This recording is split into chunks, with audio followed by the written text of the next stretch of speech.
지난주 이제 올라온 게 금리 인하에 대한 어떤 뭐 확인 때문에 시장이 지난 한 주 다 올라온 걸 금요일 날 다 올라왔잖아요. 그래서 첫 번째 금리 인하 이후에 한 3개월 동안 주식 시장이 어떤 흐름을 보였냐, 그걸 이제 연도별로 해서 이렇게 보니까 찡적으로 뭔가 막그 일관성 있게 보인 건 없어요. 빠진 적도 있고 좀 오른 적도 있지만 그래도 확률적으로 이 3개월 동안 옆으로, 그러니까 막 위로 막 올라가는 경우보다 옆으로 갔다가 올라가는 경우가 더 많았어요.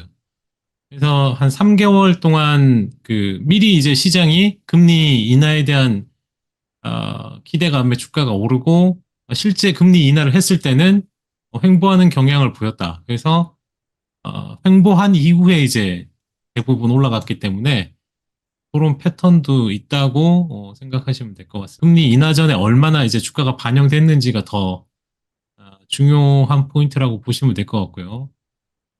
어, 현재 시장이 이제 반등이 나왔지만 시장은 MMF로 돈이 더 많이 몰렸습니다.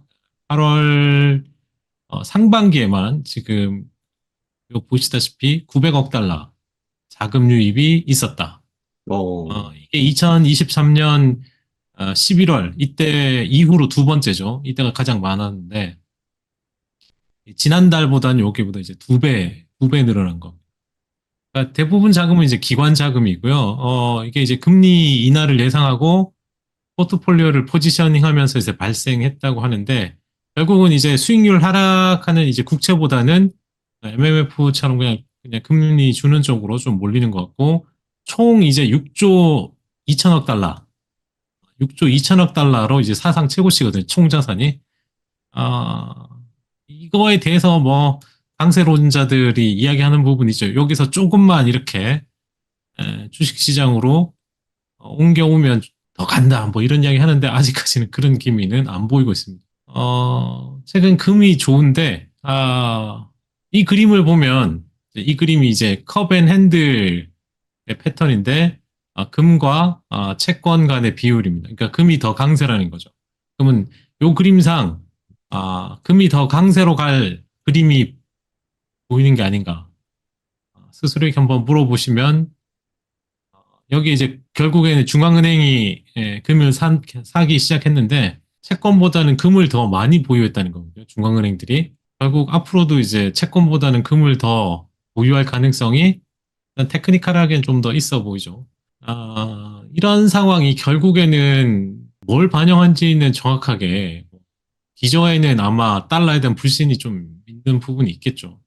음, 네, 그런 부분에 있어서 이제 어떻게 바뀔지. 그러니까 이게 이제 뭐 비트코인도 사는데 한계가 있겠고, 그래서 이제 금을 좀 더 채권보다 더 보유하는 그런 상황이 향후에도 좀 더 있어 보이는 그런 모양입니다. 이렇게 보시면 되고.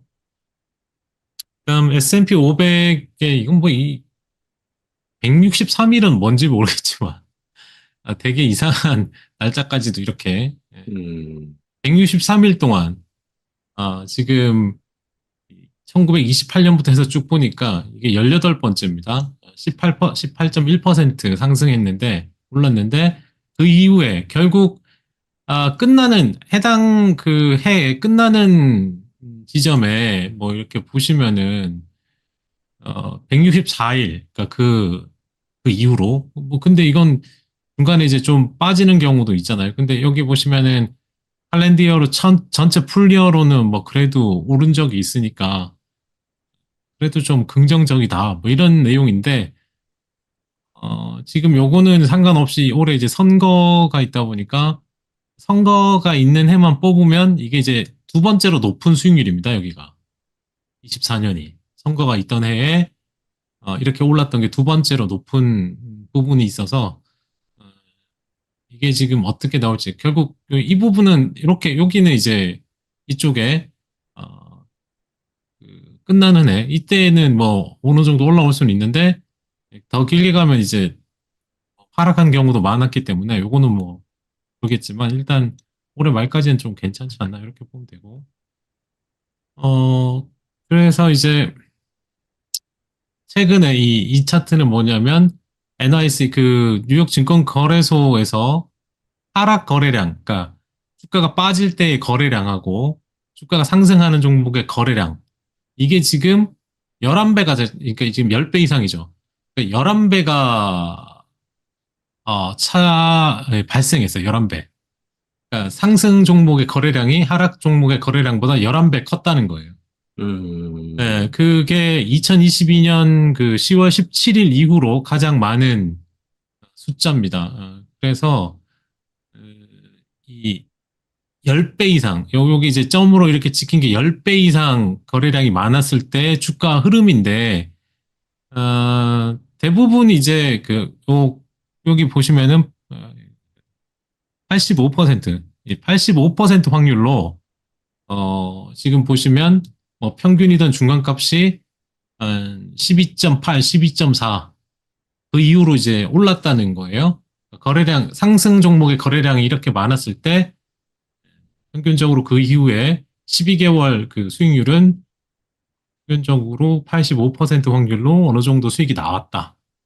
그래서 상승 종목이 많이 베팅이 뭐 들어갔다고 볼 수 있는 거죠. 이렇게 보시면 되고, 뱅크 오브 아메리카는 이게 지금 상당히 강한데, 내년 8월에 이제 6천 포인트 간다. 어, 네, 내는, 이게 이제, 1년 뒤네요? 네, 요게 지금 음, 유지거든요. 그러니까 내년, 요 앞전에도 이제 6천 포인트 이야기했는데, 그러니까 뭐, 1년 뒤니까, 1년 뒤 동안 400포인트면 크게 오르는 게 아니잖아요. 어떻게 보면. 그렇죠. 뭐 그럴 수도 있고. 근데 이제 중간에 어떤 과정이 있겠지만 6천 포인트는 내년 8월을 지금 보고 있고, 11월 그 이후에 이제 그 3개월이 지났을 때 6,150입니다. 이때 또 좀 세게 보는데, 이것도 이제 이렇게 올라갈 수 있는 거는 소위 말하는 그 불리시, 황소의 힘을 과소평가했을 주식시장이 과소했을 가능성이 있기 때문이다. 그래서 현재 이 주식시장이 금리가 더 낮아질 수 있는 거에 대한 가능성이나 멀티플이 확대될 수 있는 가능성, 수익 성장의 어떤 능력을 고려하지 않았을 가능성이 있기 때문에 이걸 반영하면 6,150 가능하다. 뭐 이렇게 보고 있습니다. 그다음 앞서 이제 애플 그 이야기했는데 이게 지금 최근에 어디서 이 이야기를 왜 하냐면 뒤부터 이야기하는 게 아니라 여기 때문에 그래. 그다음인가? 아, 네. 이 메타가 오늘 MR 헤드셋 개발을 취소했습니다. 예, 요것 때문에 그런데요. 이게 왜 취소를 했냐? 결국 지금 이 스마트 글라스 쪽이 공간 컴퓨팅보다 더 큰 기회가 있다고 지금 보고 있는 겁니다. 그게 지금 메타하고 구글이 소위 말하는 이런 큰 이 스마트 이 공간 컴퓨팅용 헤드셋 이거보다는 AI가 더 발전하면서 이런 AI가 적용이 좀 쉽게 되는 쪽으로 갈 것 같다는 거예요. 그래서 이게 스마트 글래스 쪽으로 이동한다는 거예요. 그래서 이제 메타하고 구글은 AI하고 폼팩터 추가의 잠재력을 고려해서 이 VR이나 MR보다는 스마트 글라스 형태의 앰비언트 컴퓨팅 전환, 그러니까 그 공간 컴퓨팅이 아닌 앰비언트 컴퓨팅입니다. 이쪽으로 전환될 걸로 지금 보고 있는 거고, 이 기술이 이제 이런 형태는 기술이 있다는 게 보이잖아요. 근데 이런 안경 같은 경우는 기술은 뒤로 들어가는 거죠. 그러니까 그냥 안경 같은 것처럼 보이지만 그 뒤에 아, 이제 말로써 AI한테 이야기하고 AI는 그 뒤에서 이제 뭔가 일을 하게끔 하는. 그래서 되게 친화적인 느낌, 주변 환경과 잘 어울리는 느낌으로 이제 가게 될 거라고 지금 보는 겁니다. 그래서 웨어러블의 어떤 게임 체인저로서 생성형 AI가 적용될 거다. 이렇게 보는 거죠. 그래서 이거 눈앞에서도 이제 실시간 컨텍스트도 보여줄 수도 있고 뭐 직관적인 그런 비서 역할을 할 수 있다고 이렇게 좀 보면 될 것 같고요. 그다음에 이제 스마트 글래스는 이게 패션 기능적인 측면에서 이게 헤드셋은 전혀 어울리지 않잖아요. 집안에 혼자 뭐 이러고 있으면은 괜찮지만 이걸 밖으로 나갈 수 없는 부분이 있지 않습니까? 근데 이제 이 글라스는 안경은 그래도 패션 기능까지도 할 수 있는 부분이 있어서 센서부터 해서 AI 카메라가 이제 내장되면서 일반 안경처럼 이렇게 보이지도록 느껴지도록 하는 안경으로서 그 카메라가 자연스럽게 주변 환경 사물을 식별하고 정보도 기억하고 그다음에 내비게이션 기능까지 해서 모두 AI와 음성 인터랙션으로 구동될 수 있는 그래서 이쪽으로 지금 넘어가고 있다 이렇게 보시면 되고 특히 이제 뭐 이 공간 컴퓨팅이라는 거는 그 디지털 요소를 물리적 세계에 이제 통합시키는 거잖아요. 근데 에, 생성형 AI와 탑재된 스마트 글래스가 어떤 이런 그 큰 풀 헤드셋 이 크기가 없이도 비슷한 그 목표를 달성할 수 있다는 거죠.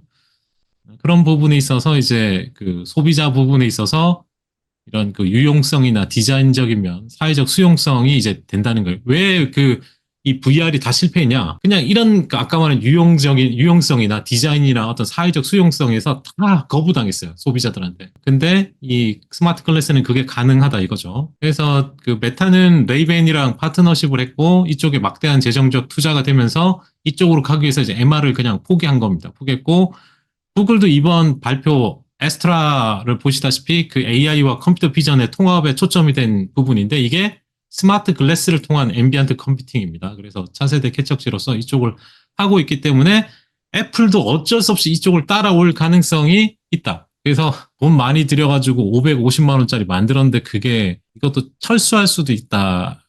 철수까지 모르겠지만 글래스, 그러니까 안경 쪽으로 뭔가 틀 가능성이 있어 보인다. 이렇게 좀 보시면 될 것 같고요. 이 그림은 이제 S&P 500의 종목들이 51선 위에 있는 종목 수의 비중이죠. 이게 거의 80%에 가깝잖아요. 79.7입니다. 그러니까 소위 말하는 그 마켓플레이스가 개선된 거죠. 그러니까 이게 장이 빠졌다가 올라올 때 이번 장에서는 빠졌다가 올라올 때 거의 모든 종목이 참여했다. 이렇게 보면 되겠죠. 그렇게 보면 좀 되는 것 같고, 그 엔캐리 트레이드 해소 이후에 빠른 회복을 하는데 3주 만에 거의 2배로 이제 올라오는 모습이기 때문에 거의 모든 종목이 반등에 참여했다라고 보시면 될 것 같습니다. 그래서 어떻게 보면은 필요했던 조정을 잘 했다. 뭐 이렇게 볼 수도 있는 거죠. 조정이 그렇죠. 건전했다. 필요했던 조정이다. 뭐 이렇게, 아, 그러니까 이게 올라와서 뭐 더 간다가 아니고, 어, 이런 걸 통해서 시장 전체적인 종목들이 반등이 나옴으로 인해서 필요했던 조정이고, 건전한 조정이었다. 이번 조정이. 이게 나쁜 조정이 아니었다는 걸 좀 설명하고 싶은 어, 거라고 생각하면 되고요. 예. 다음은 섹터별 S&P 500의 10년 평균입니다. 섹터별로. 그래서 가장 점수, 그러니까 여기에 나오는 이 파이낸셜이라고 해야 되나요? 어떤 재무 지표도 아닌데 이건 어쨌든 여기 나오는 지표들을 점수화해서 점수가 가장 높은 섹터, 9점을 받은 이 세 개 섹터. 10년 동안 테크, 헬스케어, 뭐 산업재가 9점으로 가장 그 높고 예측 가능한 주가 상승률을 보인 게 요 세 개 종목이니까 일반인이 이제 가장 좀 하기 쉬운 쪽이었다라고 생각하면 될 것 같아요.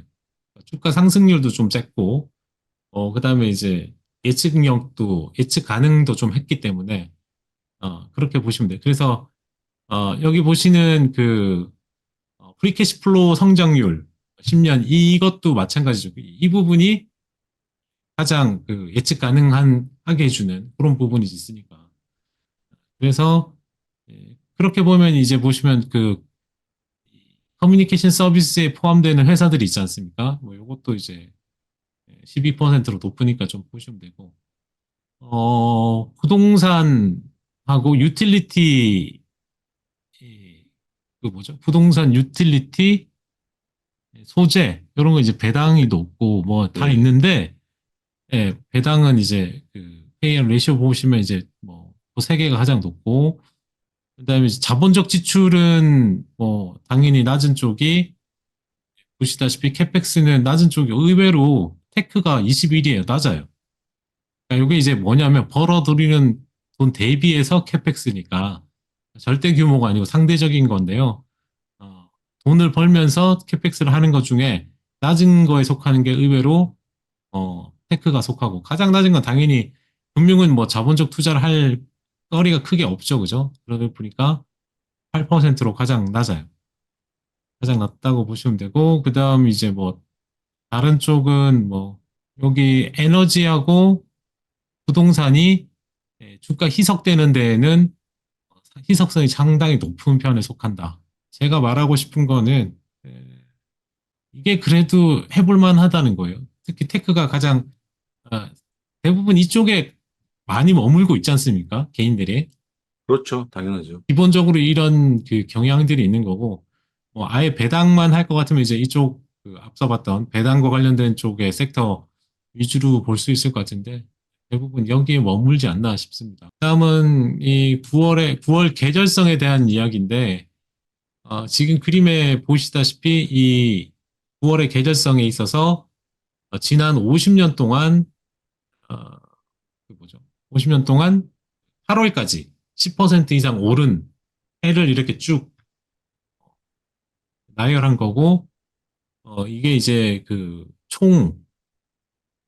총 지난번까지 22번 있었죠. 근데 23이 어디 간지 모르겠어요. 그 다음에 이제 이렇게 나오는데, 총 22회, 앞에 22회인데, 이게 보시면 그냥 상승, 하락, 상승, 하락 어떤 패턴이 없어요. 8월 말부터 해서 그 9월 말까지 보시면 일률적으로 뭔가 있는 게 아니고요. 그냥 약간 패턴이 반복되는 경향이 있죠. 퐁당퐁당 하는 그림이 오르고 내리고 오르고 내리고 뭐 이런 느낌이지 않습니까? 근데 여기 보시다시피 9월 끝에 마지막 주는 거의 다 내렸어요.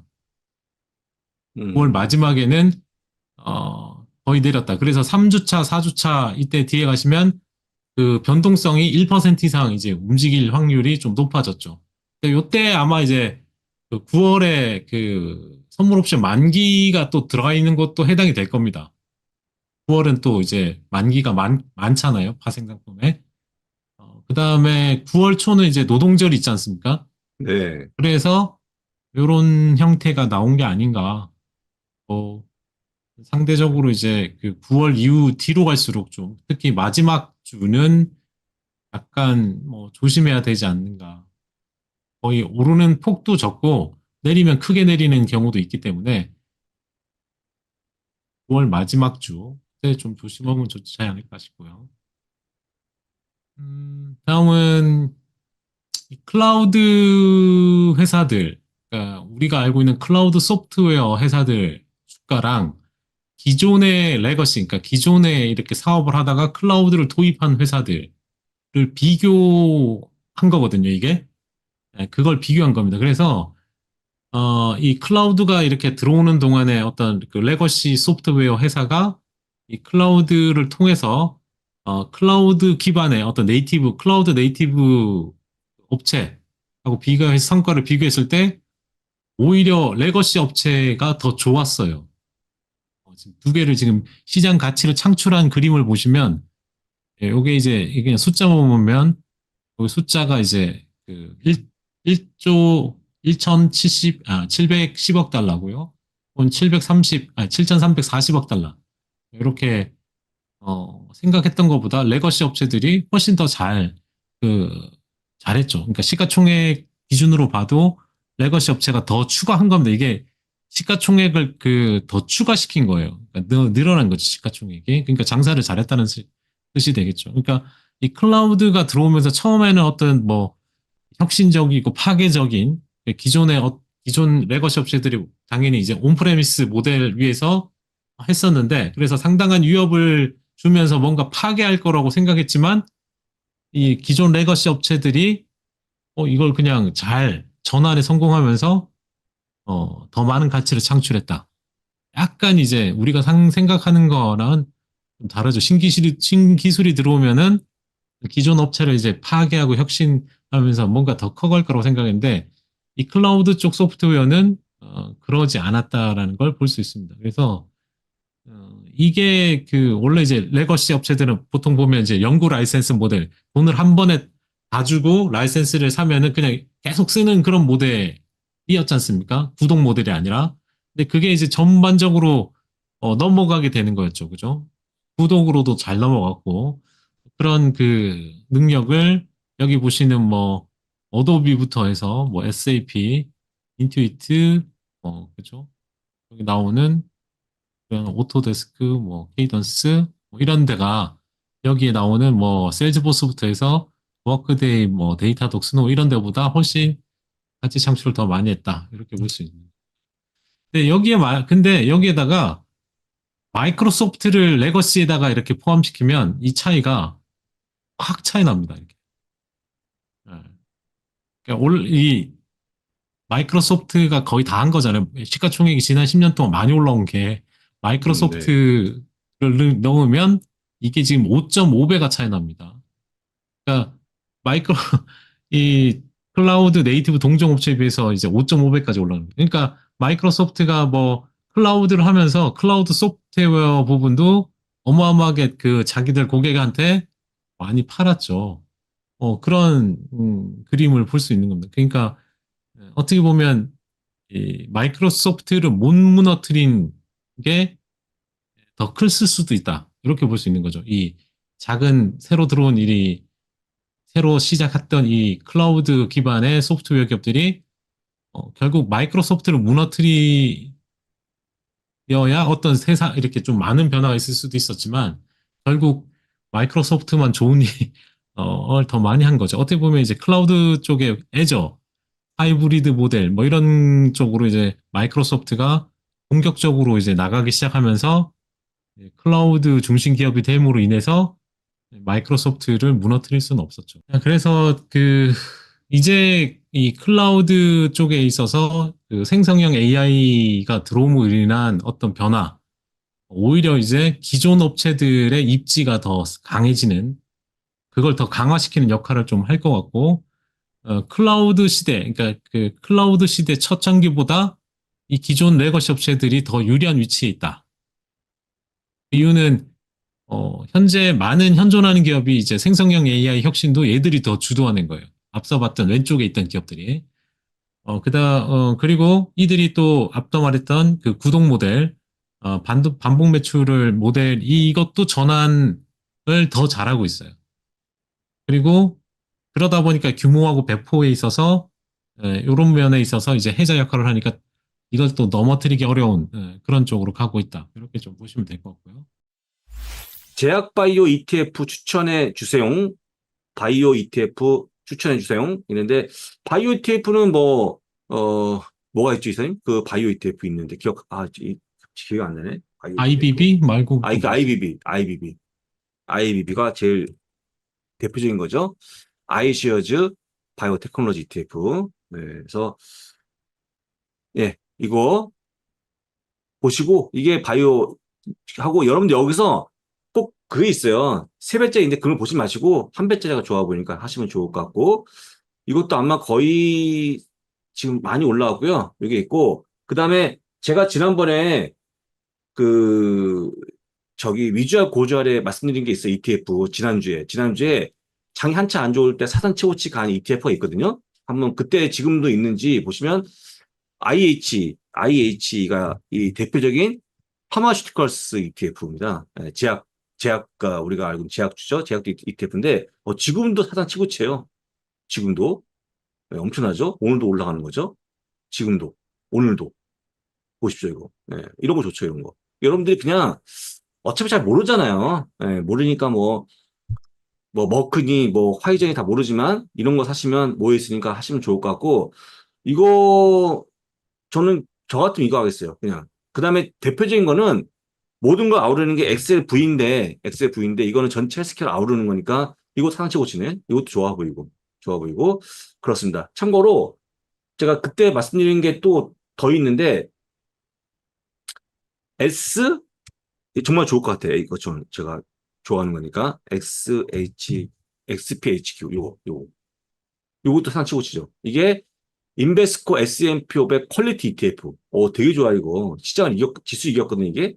이런 거 좋죠. 그러니까 퀄리티, 질적으로 좋은 기업들이 모여있는, 이렇게 매출과 이익이 증가하는 기업, 그 다음에 부채가 적은 기업, 또 ROE가 높은 기업 구성한 건데, 이런 거 되게 좋아요. 이런 거. 이런 게 조금 더 S&P 500을 능가한다. 라고까지 보시면 좋을 것 같습니다. 이런 게 좋아 보니까 네, 추가로 설명드렸습니다. 이렇게 하시면 뭐 실패 안 하죠. ETF가 더 좋은 거니까 말씀을 드립니다. 어, 그 당시, 그러니까 2000년대 초반에 구글하고 야후가 있었을 때, 이 구글에 대해서 ROI의 관점에서 상당히 회의적이었어요. 구글이 그 당시에 이 검색 기술에 하고 그 관련된 곳에 이제 막대한 자본 지출을 했습니다. 그러다 보니까 ROI가 이제 명확하지가 않았어요. 없었어요. 거의 이제 ROI에 대한 그 논쟁에 있어서 상당히 회의적인 그런 반응을 보였고요. 야후는 먼저 나왔다 보니까 좀그 지키는 것도 있고, 그래서 공격적인 투자가 전혀 없었고, 그냥 보수적인 그 지출 방식을 고수했어요. 그래서, 그러면서, 야후는 어떤 마인드였냐면, 그러니까 야후에 먼저 나왔다 보니까 콘텐츠가 거기 전부가 있잖아요. 구글은 아시다시피 첫 페이지가 빈 화면이잖아요. 검색 그 창 하나만 있고. 그렇죠. 근데 야후는 들어가면 한국식 네이버처럼 다 들어가 있지 않습니까? 맞아요. 그 차이가 예, 있죠. 예. 그래서 사람들이 그냥 컨텐츠를 보기 위해서 컨텐츠 포탈로서의 어떤 지배적 위치에 있기 때문에 이것 때문에 그냥 사용자가 들어와서 이거 보다가 검색도 우리 쪽에서 할 거야 라고 이제 예상한 거예요. 그렇게 해서 그 검색 관련 투자를 등한시했죠. 그 당시 이제 그 투자자의 회의론 중에 블랙락이 가장 회의적이었습니다. 구글 전략에. 야후 전략이 맞다고 생각하면서 되게 회의적으로 어떤 레포트도 내고 그랬는데, 그러면서, 구글의 그 막대한 자본 지출이 무모하고 불필요한 지출이라 우려를 했습니다. 그러면서 이 지속 가능한 수익 창출 능력에 이제 의구심을 가졌죠. 그런데 결국 어떻게 됐냐? 어, 예, 구글이 그냥 점령을 했죠. 그죠? 야후는 이제 거의 재팬야후 빼고는 그 야후는 의미가 없어졌잖아요. 포털로서 거의. 그렇죠. 근데 왜 그 구글이 살아남았냐? 아, 그 회의론자들이 몰랐던 게 뭐냐면 이 그로스 마진하고 기업 마진, 그 컨트리뷰션 마진이 매우 높았어요. 얘네들이. 그러니까 그 밑에 단은 투자를 하니까 밑에 단에는 수익이 안 나오죠. 안 나오지만 윗부분에, 그러니까 탑 라인에서는 마진이 높았단 말이에요. 그러다 보니까 이 뜻이 뭐냐면 이 비즈니스 모델이 견고했다는 거예요. 그리고, 자본 지출을 할 수 있을 만큼 돈을 벌었다는 거예요. 그래서 이 ROI가 즉각적으로 이제 드러나지 않더라도 자본 지출을 흡수할 수 있었다. 요거를 이제 놓친 거죠. 그러니까 장기적으로 이 어떤 한 기업의 수장은 뭔가 단기적인 어떤 뭐 그 실적에 이렇게 매이거나 특히 창업자는 그런 게 잘 없죠. 만약 뭐 월급 CEO가 이제 월급쟁이면은 단기적인 그런 수익에 막 매진하겠지만 이런 스타트업부터해서 출발하는 사람들은 단기 성과에 그렇게 연연하지 않고 장기적인 자기 비전을 달성할 때까지 보지 않습니까? 그래서 네, 예. 이 장기 ROI하고 비즈니스 전략을 잘 살펴야 된다. 그래서 이제 그 공격적인 자본 투자를 함으로 인해서 이 검색 시장 점유율도 높이면서 이 수익성의 그 엄청난 성장을 뒷받침했던 이 인프라 구축까지 해냄으로 인해서 야후가 만약에 같이 했으면 어떻게 됐을지 몰라요. 근데 야후는 안 하면서 이제 완전히 극과 극으로 갔죠. 음, 그런 것도 있었고, 뭐, 그 당시 이제 AOL이 망하긴 했지만 AOL하고 파트너십 통해서 더 강하게 올라온 적도 있고요. 그래서 AI도 마찬가지잖아요. 이게 단기적인 그 ROI에 대한 명확성이 없잖아요. 네네. 그러다 보니까 여기에 대한 회의론이 또 존재하는데, 역사적으로 이제 봤을 때 혁신적인 기술 기업에 대해서는 이 전략적 투자가 이 어떤 비즈니스 모델이 강력하다는 걸 또 전제로 깔고 그러면서도 마진, 소위 말한 탑 마진, 유익 부분이 높으면은 장기로 갔을 때 상당한 수익을 그 가져오는 걸 보여줬기 때문에 에, 이걸 단기적으로 접근하게 되면 큰 흐름의 어떤 걸 놓칠 수 있는 부분이 있습니다. 그런 걸 좀 참고하시면 좋을 것 같고. 그러면 이 앞서 그 당시가 이제 인터넷 닷컴 버블 혁명이잖아요. 2000년 초반에. 네. 그리고 이제 모바일 혁명이 있었는데, 이 둘의 차이는, 모바일이, 그러니까 애플의 아이폰이 나올 때는 버블이 없었어요. 버블 이야기가. 근데 인터넷 때는 버블 이야기가 있었잖아요. 네. 그 차이가 있죠. 그러니까 버블이 없어서 2008년도에는 그 당시는 이제 뭐가 있었냐. 우리가 아는 금융위기가 있었지 않습니까? 음, 그 이후로 이제 금리를 확 제로 금리로 낮추면서 유동성을 막 퍼부으면서 거기에 합쳐서 모바일이 이제 나오면서 네, 버블 붕괴 이런 게 없었어요. 그죠? 근데 인터넷 때는 이 당시는 이제 이게 기술이 진짜냐 가짜냐 이런 것보다는 사회를 변화시키는 기술임에도 불구하고 이게 가치를 가져오기에는 이게 기간이 너무 길었어요. 그러니까 버블이 터진 이유가 그러니까 이 결과를 내기까지 너무 길기 때문에 한번 터지고 다시 간 겁니다. 근데 모바일은 이게 나오다 보니까 그런 게 없었어요. 그래서 이 원인이 결국에는 그러니까 인터넷이 있어서 그 위에 모바일이 쌓이고 뭐 이렇게 위로 이렇게 쌓인 거죠. 그죠? 그러니까 이게 지금 그러니까 컴퓨터와 컴퓨터가 서로 물리적으로 연결되는 그런 부분에 있어서 또 이제 모바일로 이어지는 온라인 사회. 그러니까 이게 이렇게 오는 과정에 인터넷은 인류가 처음 접하는 거죠. 한 번도 접해보지 못했던 부분입니다. 그러니까 이게 뭔가 사회적으로 이렇게 온라인 사회로 전환하는 거에 대해서 어떤 기간이 너무 길었죠. 그런데 모바일은 또 그런 쪽으로 안 됐기 때문에 그럼 AI는 아예 모르는 거냐? 그게 아니기 때문에 약간 버블 논란은 좀 아니지 않은가라는 생각입니다. 그 이어지는 과정에서 그렇게 보고 다음은 AI 영향에 대해서 클라나나라는 그 스웨덴의 핀테크 기업 CEO의 이야기인데 이 회사가 이 AI 어시스턴트를 써보니까 지금 700명 직원이 업무 수행하는데 이 11분 만에 해결되는 건데 700명이 평균 해결 시간이 11분짜리가 한 2분으로 줄었대요. AI 어시스턴트를 써서 그리고 이렇게 11분 걸릴 걸 2분으로 줄였는데도 불구하고 이 고객 만족도가 AI 어시스턴트나 인간 상담원과 동일하다 했다. 뭐 음, 이렇게 이야기하면서 이게 결국에는 이제 아직까지는 뭐 어시스턴트니까 도우미 역할이죠. 상품을 찾거나 어떤 뭐 쇼핑 도우미로서 이런 시간 비용 절약시키려 뭐 그런 걸 하고 있는데 결국 계속적으로 이 AI가 수익성 면에 있어서 절대 뭐 수익성을 이렇게 뭐 수익성에 의구심을 품을 만큼의 그런 건 아닌 것 같아요. 그러니까 제대로 쓰는 쪽은 이런 부분에 있어서 계속 뭔가 그 AI가 도움을 준다는 걸 이제 이야기하고 있기 때문에 그런 것도 이제 지켜보시면 되고, 어, 최근 이제 반도체 안 좋았다고 오늘 뭐 좀 반등 나온 것 같은데, 이게 디램 쪽도 좀 변화가 있죠. 이 변화가 있을 것 같은데, 특히 서버 디램입니다. 여기 이제 이 디램이 과거에는 CPU에 붙어서 이제 작업 보조용으로 쓰였다면은 AI LLM 때는 이게 모든 걸 이제 지원해줘야 되잖아요. 이 모델이.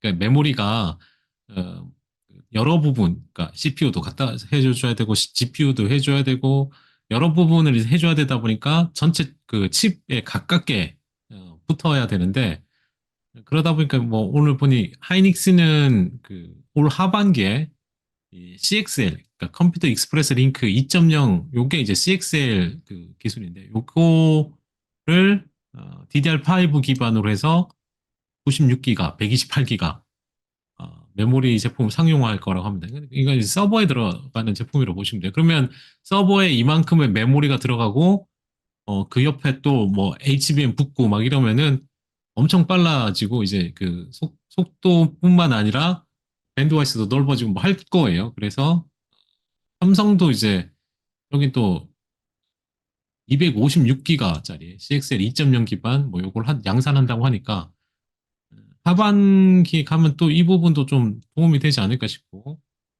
CXL은 앞서 그 CPU나 GPU, 메모리 모든 그 통신을 하기 위한 인터커넥트 기술이다. 이렇게 보시면 되고요. 그 기존 메모리 모듈에다가 이 CXL을 사용하면은 용량을 2배로 늘릴 수 있다고 하니까 그냥 기존에 있는 데다가 상당히 늘릴 수 있는 부분도 있죠. 젠슨 왕이 실적 발표 끝나고 2시간 후에 바로 블룸버그랑 인터뷰 하던데 실적에 대한 자신감으로 자신감을 봐야 될지 그거는 뭐 모르죠. 자신감이 있는 건지 아니면 그냥 본인의 어떤 이제 자기의 역할을 충실한 건지 모르겠는데 이사님 어, 어떻게 뭐 본인이 자신감이 있는 겁니까? 요거 비슷한 이거와 관련돼서 예, 예, 인터뷰를 막 다 예. 원래 인터뷰 그 앞에도 다 했는데 이번에도 잡은 거에 대해서 이제 나쁘지 않으니까 잡지 않았냐. 근데 미국은 뭐 아시겠지만 나빠도 나와서 인터뷰하고 하잖아요. 다 하죠, 그러니까 다 하죠. 예, 예, 예. 예, 예. 해서 그렇긴 한데 이제 그래도 미리 뭐 다 잡고 하는 거 보면 그러니까 실제 나쁜 건 크게 없을 것 같긴 한데 예, 모르죠. 근데 진짜 모르죠. 이것만으로 예, 뭔가 해석하기에는 예. 시장이 그러니까 젠슨 왕이 기준에서 잘 나왔다고 이제 이야기할 수 있잖아요. 네. 예, 월가보다 더 잘 나오게 하고 뭐 가이던스도 웬만큼 좀 올리고 뭐 어, 그랬는데 시장은 더 높은 걸 원하면 빠지는 거니까 그렇게 보면 뭐 자기 자신감으로 나오는데 시장이 뭐 빠지면 그건 상관없긴 한데 음. 그, 크게 안 둬도 될 것 같은. 뭐, 만약에 잘 나온 다음에 어떤 차익으로 좀 빠지면 오히려 그냥 기다리시면 돼요, 여러분들은. 그럴 수 있구나. 왜냐면 일단 뭐 급하신 분들 파고 나가는 게 맞잖아요. 어차피 그 짧게 보고 들어오신 분들은 그냥 두시면 되고 만에 하나 일단 미스하는 경우가 좀 머리 아픈 거지. 근데 저도 그런 가능성이 없다고 보는데 하여간 저는 조금 하락으로 아주 잘 나오면 정말 잘 나와도 보합권, 강보합권 아니면 빠진다고 보기 때문에 그냥 편하게 보세요. 어차피 뭐 실적 망치는 기업은 아니니까. 여러분들 뭐 대부분 다 검증된 기업 아니겠습니까? 그걸 사고 있는 업체도 다 얘기하고 있고, 그 다음에 또 그걸 보고 있는 아이비도 또 보고 있고, 얘기하고 있고 하니까 편하게 보시면 좋을 것 같습니다.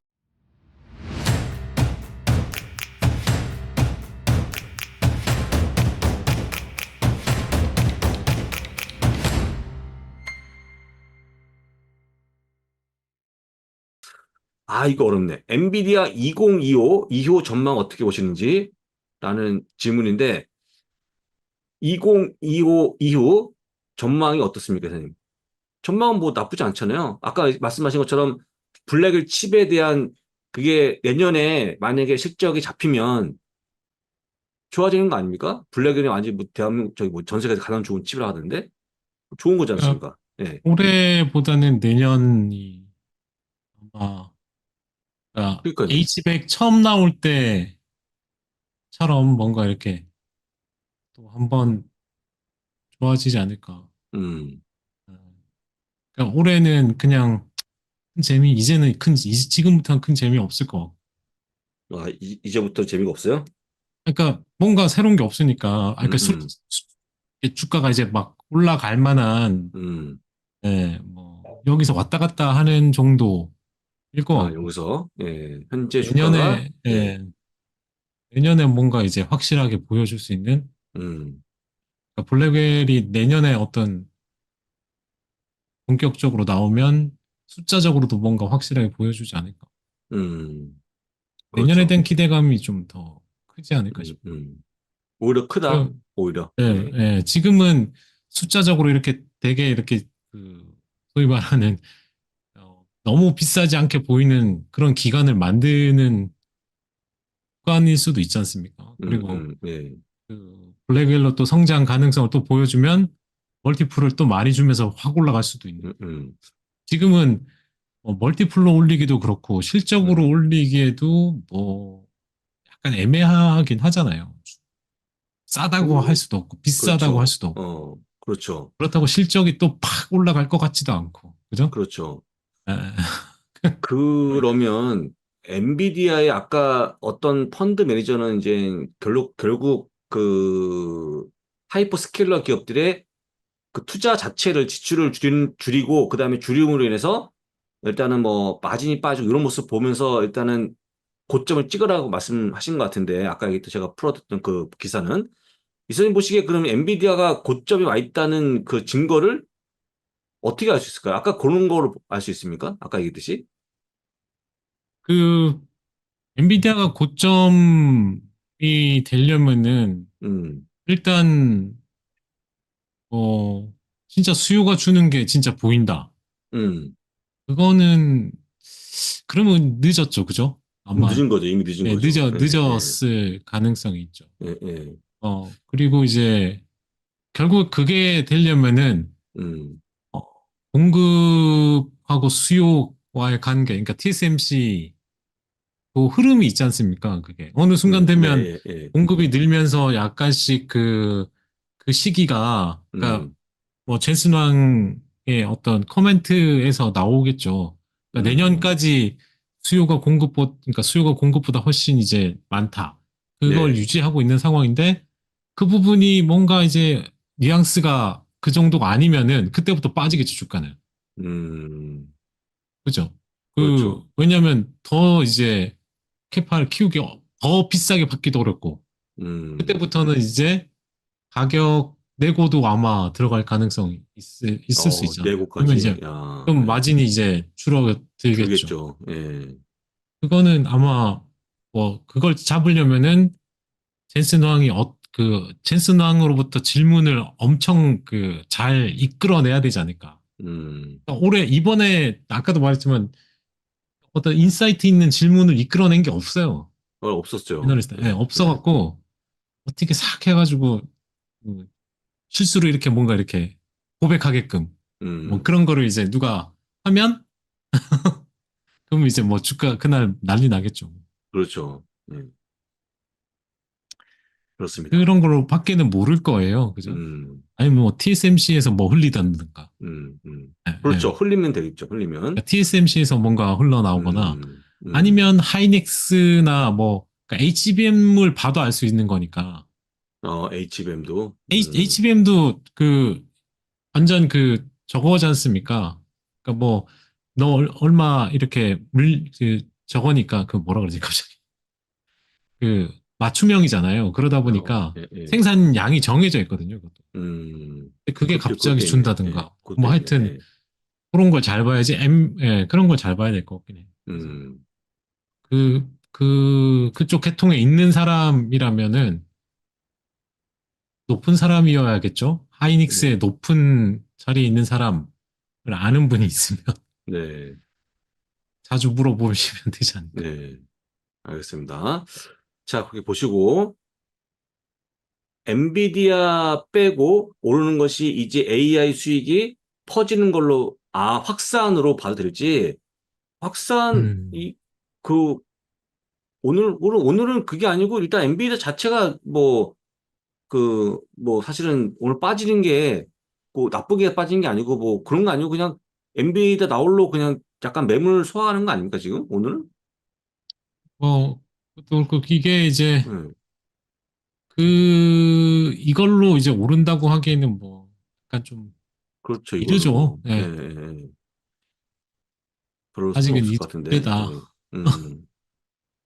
그렇습니다. 그리고 사실 이제 제가 볼 때는 예전에는 뭐 엔비디아 말고 델도 있었고 또 슈마컴도 있었고 뭐 또 지그 최근도 보면 뭐 G 버너바도 있고 뭐 다 여러 가지가 되게 많이 있었는데 지금은 AI 하면 그냥 엔비디아가 점점 딱 모아지는 것 같아요. 지금은 더 막 엄청 옆에 있는 친구의 친구까지 가는 게 아니고 그냥 딱 엔비디아?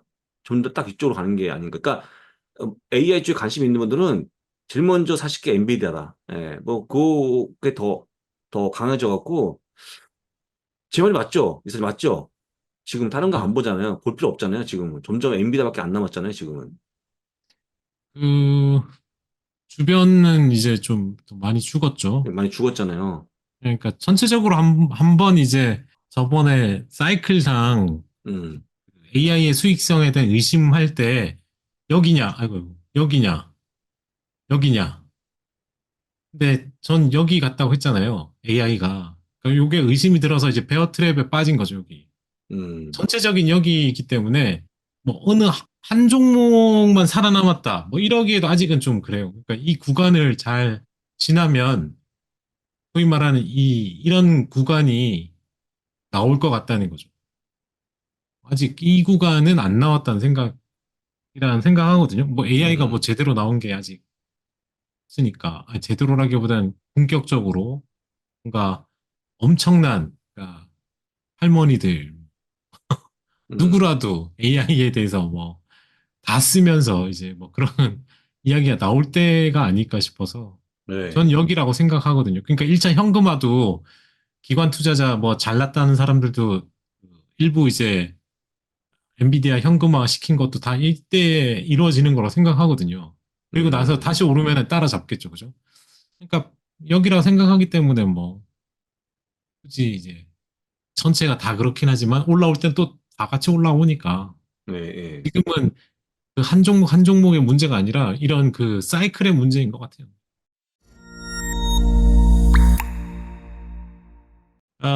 저희가 어제 또 이야기했던 그 엔비디아를 바라보는 고객 정서라는 게 있답니다. 그래서 어, 예, 애증의 관계랍니다. 갈등. 하이퍼스케일러들과의 애증의 관계죠. 음, 그러니까 현재 엔비디아 제품에 의존하죠. 근데 그 만약에 이제 합리적인 가격에 칩을 제공할 수 있는 대안이 있다면 그걸 쓰고 싶어 하는 거죠. 근데 그게 쉽지 않죠, 그죠? 그렇죠. 예, 그게 쉽지 않아서 아직까지는 애증의 관계, 그러니까 좋은 말로 애증의 관계고요. 아마 아마존은 엔비디아를 뭐 진짜 이거보다 더 심하게 안 좋아할 것 같긴데 성격상 아마존이 음, 그런 게 좀 있죠. 근데 이제 일단 그렇고 그런 관계에 있어서 또 하나 역할을 하는 게 TSMC의 역할이에요. TSMC가 아시겠지만 이 병목 현상이 있지 않습니까? 코어스 쪽에 이 코어스 부분에 이제 이게 있다 보니까 더 만들어 이게 왜 그 갈등 구조가 또 이쪽에 연결되냐? 그 대부분 애플이랑 엔비디아 제품을 생산하는데 최우선 그러니까 고객 그쪽이 가장 우선이잖아요. 음, 우선이고 나머지는 그 애플이랑 엔비디아를 생고 캐파 나머지 부분을 활용할 수 있는 거예요. 그런 실정이기 때문에 그 제조 공간 확보가 어렵기 때문에 더 이제 엔비디아하고 그러니까 뭐 애플은 또 직접적인 그게 없어서 뭐 그건 아니기 때문에 그래서 뭔가 자기들이 뭘 더 만들고 싶어도 공간이 안 나오고 가격 그런데 이제 비싼 거 써야 되고 이런 게 좀 있는 거죠.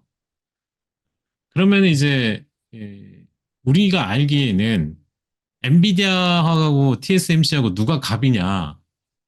누가 갑일 것 같습니까? TSMC? 네, TSMC가 갑인 것 같아요. 예, 예. 예. 요 대만 기사에, 젠슨 황의 요구를 TSMC가 단칼에 거절했다. 그래서 뭐, 어, 대만 경제 전문가인 그 황수층이라는 사람의 이야기인데, 이 엔비디아 전용 코어스 라인을 그 기존 공장 외부에 따로 이제 자기들 거 좀 해달라 요구를 했대요. 그랬더니 단칼에 거절했답니다. 단칼에. 예, 근데 이제 이 젠슨 왕이 거기 나온 기사에 그대로 이렇게 쓰여 있어요. 근데 이제 그 단칼에 거절하면서 이 분위기가 완전 얼음이 됐대요. 경직됐대요. 근데 이 젠슨 왕이 되게 점잖아 보이고 그런데 성격이 또 보통이 아니래요. 진짜요? 예, 막 할 말은 다 한대요. 막 못할 말이 없대요. 막 다 한대요.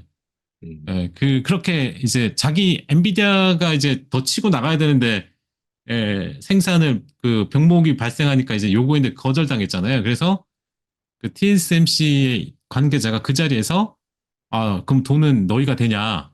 음, 그랬더니 젠슨왕이 그냥 입을 다물었죠. 이제 할 말이 그 돈을 대서 자기 공장을 만들어 줄 수는 없잖아요. 예. 그러니까 그렇게 해서 됐는데 그래가지고 분위기가 너무 이제 안 좋아지는 바람에 이 회장이 직접 나서가지고 이제 진화에 나섰다고 하는 기사가 있더라고요.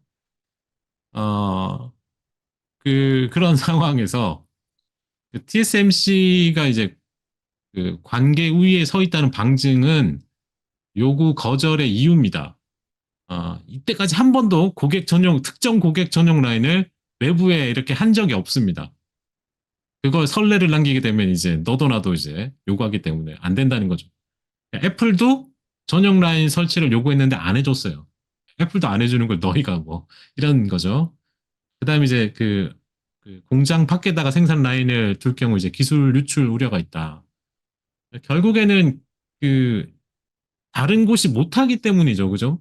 뭐 삼성이 됐든 인텔이 됐든 다른 파운드리가 이것만큼 생산을 못 하잖아요. 코어스 네. 기술 부분에 있어서 3나노에서 5나노까지 이게 거의 독점이니까 이런 상황입니다.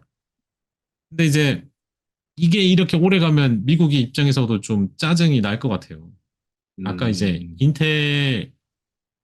인텔의 이제 파운드리를 근데 이거는 수십 년의 노하우가 이제 들어간 부분이기 때문에 쉽지는 않을 것 같은데 파운드리만 따로 어떻게 잘 키워야 되잖아. 뭐 한국도 삼성도 뭐 쉽지 않아요, 이게. 한 번 이렇게 된 상황이라 어떻게 이걸 소위 말해서 이제 TSMC가 거의 이제 원래 이제 국가에서 이걸 한 거잖아요. 네, 어떻게 될지 지켜보긴 해야 되겠지만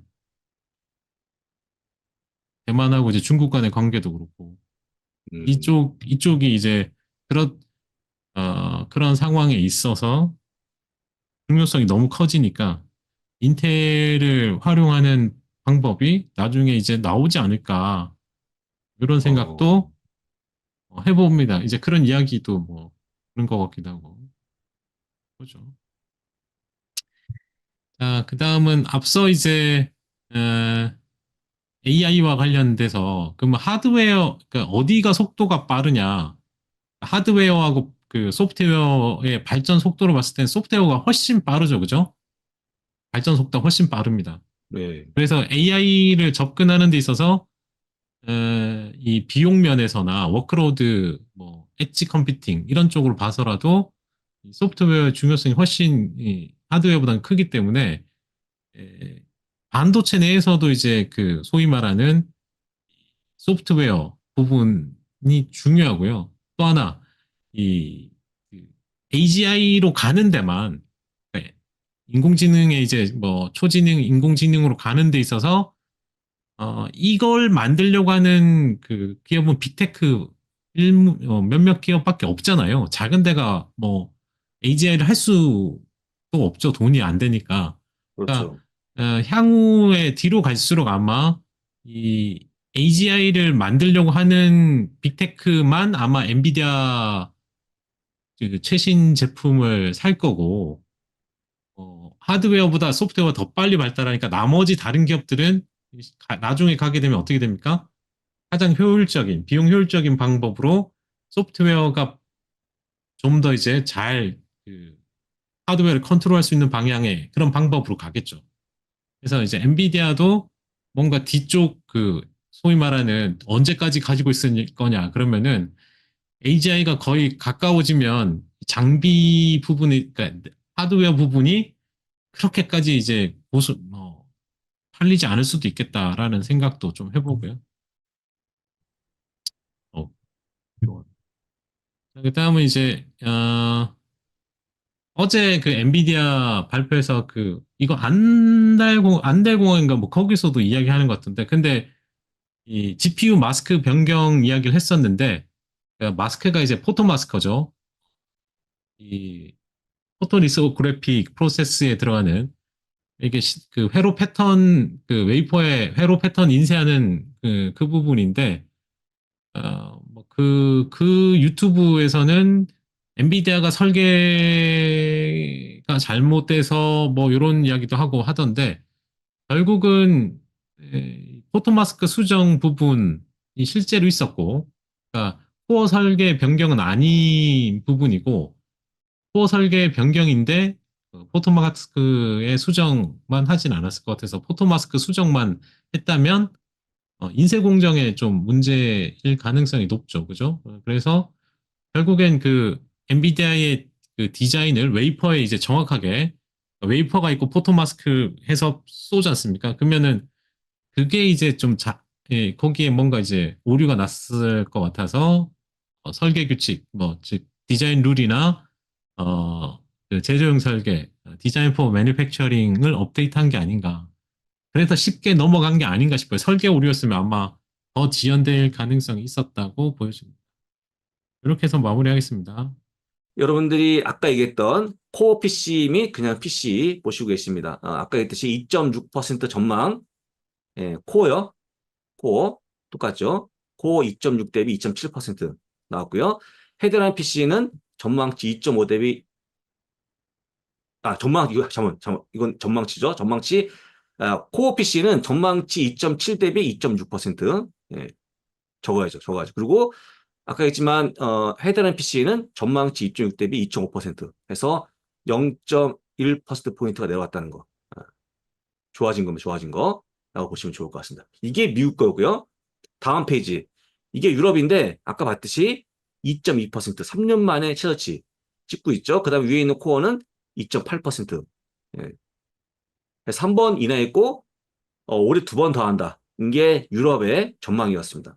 지금 이제 뭐 물가는 제가 이제 9월 10일 날 CPI가 있다고 얘기했지만 뭐 거의 이제 끝난 것 같아요. 예, 끝난 걸로 보여집니다. 예, 뭐 그냥 갑자기 올라갈 일 없을 것 같다. 예전에 아시겠지만 예전에 계속 그 걱정했던 게 잠깐 인하했다가 다시 팀이 어떨까 생각하는 건데 지금 대부분 다 꺾여 있고 미국은 한 가지밖에 문제 없습니다. 한 가지. 뭐가 문제냐? 보험료하고 쉘터. 보험료, 쉘터가 문제이기 때문에 주거비요, 주거비. 이것만 해결되면 끝나는데 이게 아직까지 되게 내려오지 않습니다. 예, 보험료 마찬가지, 쉘터 마찬가지. 이게 문제라고 보시면 좋을 거예요. 나머지는 거의 꺾임이 심하기 때문에 앞으로 물가 다튈 일은 없을 것 같다라고 말씀드립니다. 자, 그 다음에 시장 흐름인데 아까 얘기했듯이 SEM 표역은 1.3% 월간 현재 올라오니까 어차피 여기서 갑자기 급락해서 음전할 가능성이 별로 없다는 거. 문제가 뭐냐? 나스닥. 현재 마이너스 0.5%니까. 그러니까 만약에 0. 플러스 0.4%면 아슬아슬하게 또 음전하기 때문에 끝나기 때문에 일단 조금 더 올라갈 필요가 있는데 오늘은 뭐 얼추 되지 않을까 싶어요. 어차피 지표가 잘 나와서 하지 않을까. 그 다음에 이제 한 가지 약간 걱정스러운 거는 보통 이제 그 연휴 앞두고 시장이 조금 이제 빠지는 경향이 많거든요. 연휴 앞두고. 그게 문제인데, 개인적으로 나스닥도 역시 같이 플러스 끝나면 좋겠습니다. 말씀드립니다. 나머지를 보시면, 참고로 보시면, 러셀 리처는 다 이제, 마이너스 끝나겠죠. 그래서 지금은 그렇습니다만, 적어도 IWM은 어제 질문 나왔지만, 좀 사면 좋을 것 같아요. 금리가 빠지면 어차피 올라가는 건데. 여러분들이 왜 그런, 이걸 첫 번째 기억하시고, 저번에 얘기했듯이 IWM이 통합 전체 ETF고요. 가치 ETF가 IWN, 이게 가치입니다.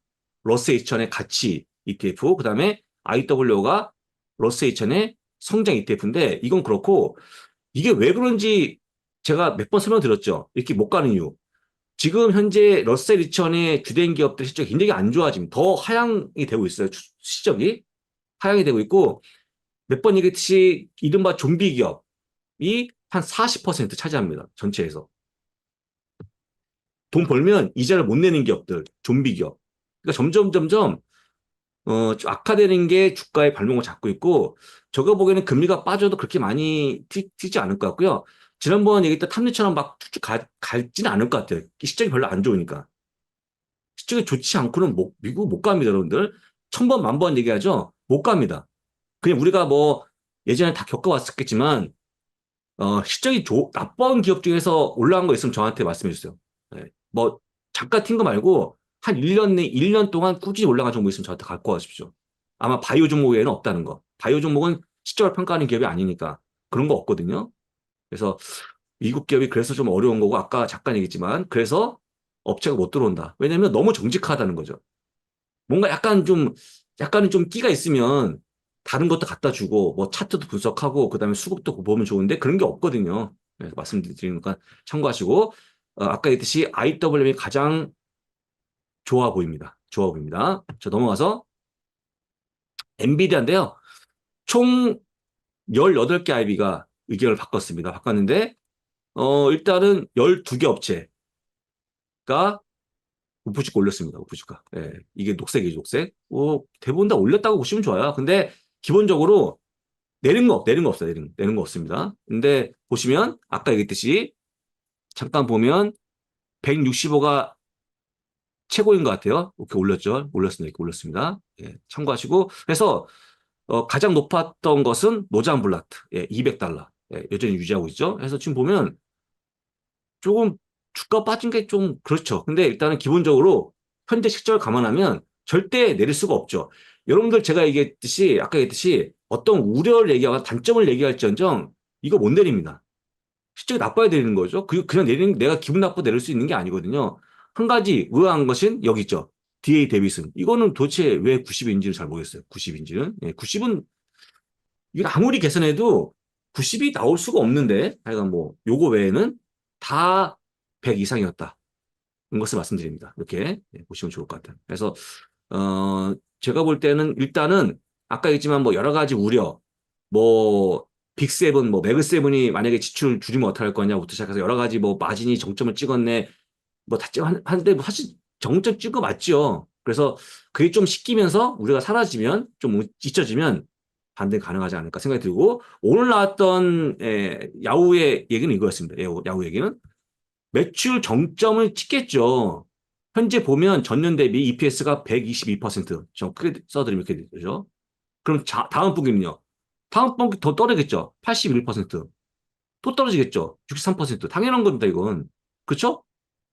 그러니까 당연한 건데 불구하고 계속 이런 기사가 많아요. 많은데 제가 볼 때는 너무 자연스러운 건데 하여간 보면은 썩 보면 이렇게 막 뭔가 올라갈 듯한 느낌보다는 자꾸 어떤 뭐 약간의 안 좋아진 듯한 얘기가 많아갖고 일단 보유하신 분들의 아주 굳건한 매수 보유 의지를 밝히지 않으면 털릴 수도 있다. 절대 그런 거 보지 마시고 일단 실적 보시고 버티시면 좋을 것 같고 아까 얘기했듯이 일단은 블랙 칩에 대해서 만약에 거짓말이 아니었으면 4분기에 또 이미 샘플이 갔죠. 고객사한테 갔기 때문에 그게 만약에 더 올라가면 어제 기억하십니까? 수십억 달러 또 추가된다는 거죠. 수십억 달러 어마어마한 돈이기 때문에 좋게 보시면 좋을 것 같습니다. 이해했고요.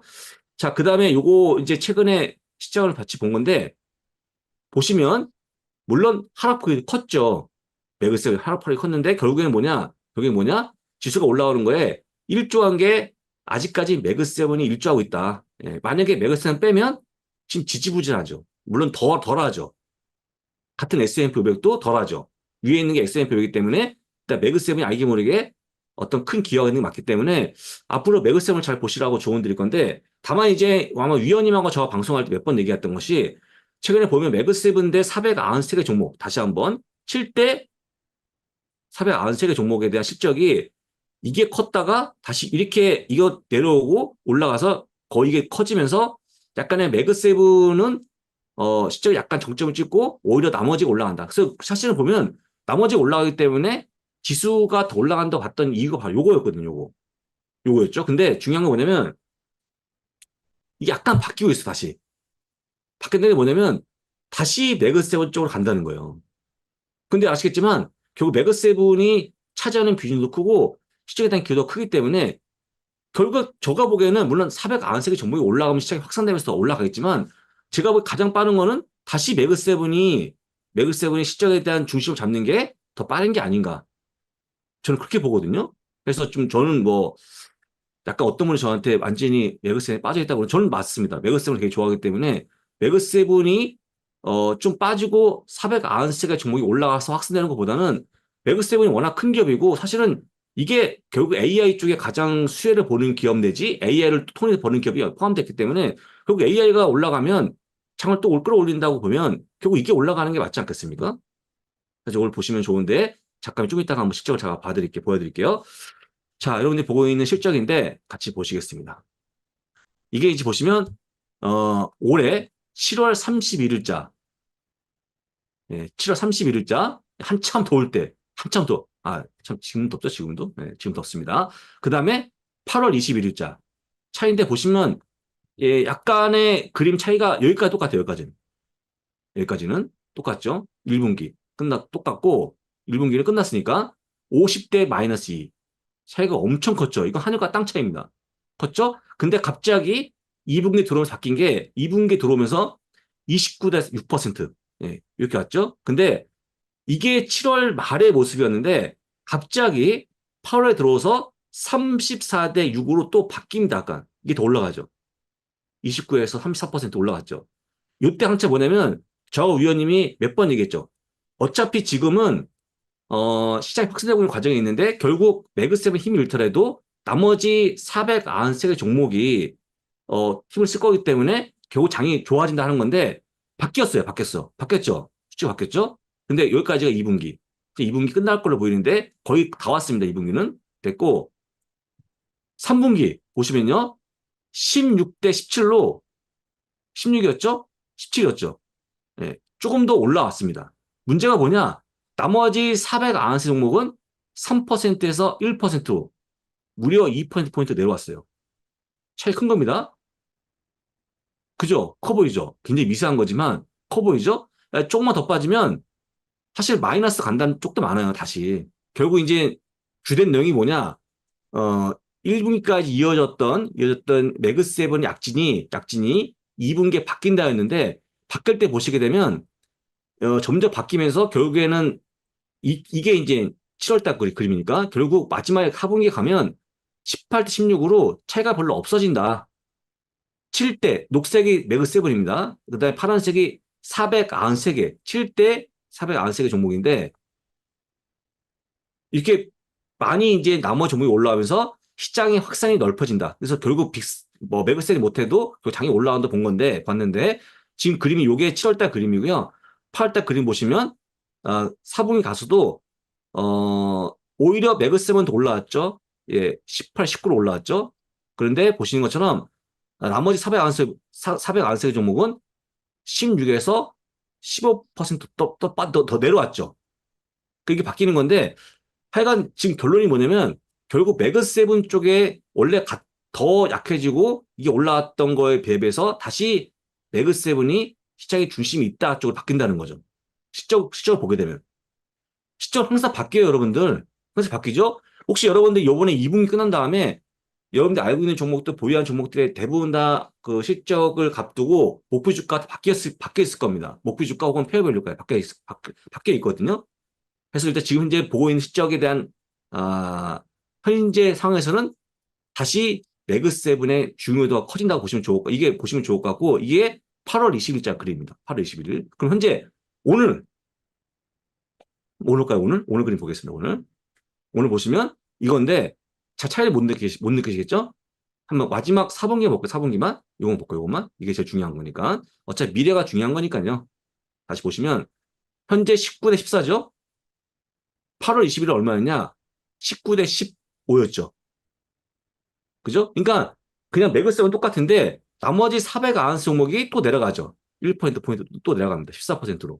그래서 결국에는 490개 종목에 대한 부진이 더 이어진다. 부진이라기보다는 상대적으로 매글세에 비하면 좀 떨어진다고 하는 거고 잘 보시면 아시겠지만 2분기에 실적이 원래 29%, 그다음에 34%. 근데 오늘 봤던 그림은요. 35%더 증가하고 있죠. 결국에는 여러분들이 지금 보시면 야, 엔비디아 주가 빠지는데 뭐야? 주가는 내려오지만 시적은 진짜 엄청 좋은 거죠. 지수 대비 여러분들 매출 증가율 1등이죠. 순이익률 1등이죠. 그건 누구도 부인 못하죠. 해서 목표 주가 올리는 거 아니겠어요? 주가는 빠집니다만, 그렇죠? 근데 일단 기본적으로 일조하고 있고, 결국에는 다시 정확히 말씀드리면, 약간의 이게 좀 약간 같아지거나, 이게 400강점이 올라올 거 했던 거가 다시 그림이 내려가면서 결국 정상화되고 있다. 정상화 뭐냐? 제가 얘기할 정상화는 다시 매그세븐의 중요도가 커진다는 거. 네, 말씀드리는 거니까요. 혹시 매그세븐 물론 대부분 다 보유 계시니까, 보유하시고 계신 분들 좀 더 가져가시면 좋을 것 같고, 미세하지만 이런 변화가 있었다라고 말씀을 드립니다. 네. 그러니까 여러분들이 오히려 매그세븐은 뭐 금리가 내려오거나 올라가거나 두 번째 경기가 좋고 나쁘거나 항상 기본하는 종목이 모여 있는 게 아닌가. 흔히 얘기하는 뭐 야구로 치면 3번, 4번, 5번, 3, 4, 5번 중심 타자 역할을 하는 거 아닌가 이제 보여집니다. 잘 기억하시고 투자에 활용하시면 좋을 것 같습니다. 안녕하세요. 여도은입니다. 미국 주식에 미치다 TV에 응원회원으로 가입하면 좋은 이유 3가지 지금부터 알려드리겠습니다.